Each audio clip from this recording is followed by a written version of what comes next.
Hey, if you're new to the channel, my name is Dylan. I'm 18 years old. I'm a creator. I'm a self-taught flipper. I do things nobody's ever done before on a trampoline. I work out 3 to 4 hours a day. I train 2 to 3 hours a day. I do these things every day for one reason: to change the world as I see it, as one step at a time. To tell you my whole story, I'd need a couple hours.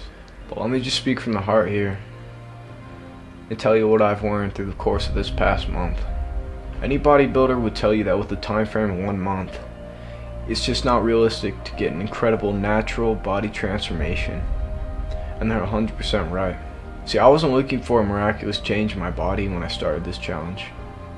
I initially decided to undergo this challenge because a previous body transformation of mine impacted the web on a pretty dramatic scale. It inspired a lot, it got people up and moving, but it also got majority of hate comments and people saying it was fake and that maybe steroids were used. I guess what they call fake, I call hard work. This past month was hands down the hardest thing I've probably ever had to get through, and even worse, I had to get through it alone. Heartbreak and heartache, you have to understand, are two entirely different things. My heart wasn't broken from one individual thing, or say a relationship for example. The best way I can describe it is a broken spirit. It's no secret I used to be braver when doing flips, and I guess all around better at them. Almost exactly 2 months ago I was offered a full sponsorship from the app Musical.ly. Almost exactly 2 months ago I was selected and given the opportunity from an Olympian to compete in a national and partially worldwide event against a mere 49 other athletes who were thought to be the best freestyle trampolinists in the world. Almost exactly 2 months ago I started busting my butt to turn myself into a literal game piece. Almost exactly 2 months ago I started pouring blood, sweat, and tears into what I desired to be one of the best at once again. I don't recall how much time it was after that, but I became exactly that. Knowing the value of hard work and also knowing that nothing comes to you unless you work for it is something I've always known. Now exactly a month ago is when this thing called life decided it wanted to beat me to my hands and knees, and even further. I started losing incredibly close and very important people in my life for reasons I didn't even know of. Curiosity ate me alive. I really couldn't sleep, I couldn't eat, it just felt nauseous most of the day, every day, for 30 days. Physical and mental stability, they were definitely questionable. I traveled across the country heartbroken, and at about 25% of myself when I had given 100% and definitely more, just to be given this opportunity to show what this kid from a place where support didn't exist in the beginning, and he took the road less traveled, has got. The day before competition I gashed my knee open on a trampoline frame and couldn't walk or bend my leg. The wound was too deep and should have gotten stitches, but instead got glued and taped shut. I packed my bags and headed home with my head down. I had let down 9,000 people who had followed my journey up to this point, but almost worse was letting down the people in my city.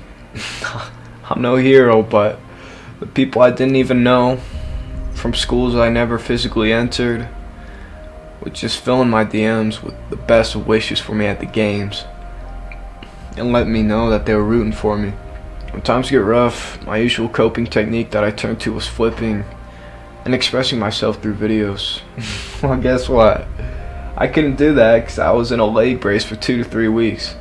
I was emotionally a wreck and mentally what felt to be unstable, and physically what looked like I had let myself go. When the people you turn to for your problems verbally say they don't care about your problems and can't help you anymore, that kinda hurts. So exactly a month ago I decided to fight for myself and literally what felt like my life. I was still in a brace, but I rode my motorcycle to the gym with one leg. I couldn't use all the machines or do all the movements that I really wanted to do because of my leg, but I did what I could with what I had. The brace came off, and when all seemed good, I crashed my motorcycle. I was able to kick away from the bike, and I came out with not too many injuries, but the bike didn't. I love that thing, and it got me girls, but it was unrideable and it definitely needed fixing. I started having to be creative on how to get to the gym, and some days I just couldn't. Flipping wasn't back in my life yet. Being able to go up and down the stairs wasn't a thing yet. Tying my own shoe wasn't a thing yet. And don't forget about the heartbreak, because I didn't.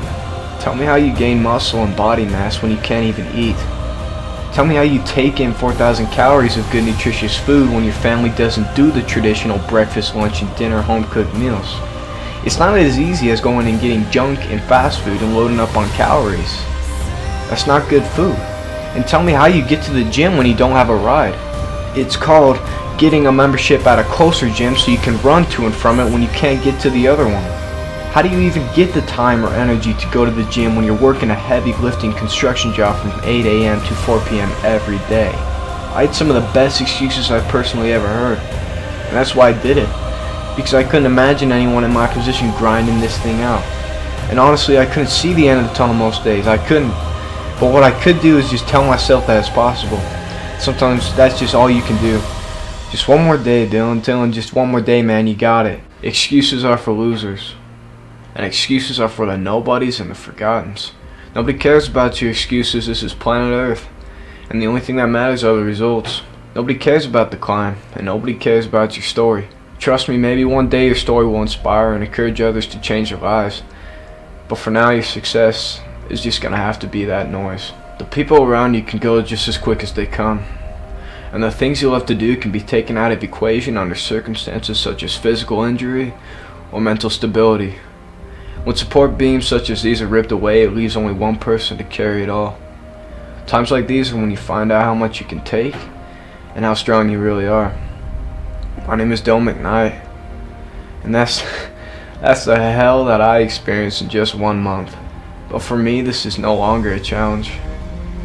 It's a lifestyle. I'm not stopping, nor am I slowing down. I've seen just about how hard life can hit. And I've seen just about how unforeseen it can really be. But the fact of it is that energy is never lost. It's transferred. And the process of self-transcendence is very real. And if life truly wanted me out of the game, it should have finished me. My name is McKnight. And I'm a beast.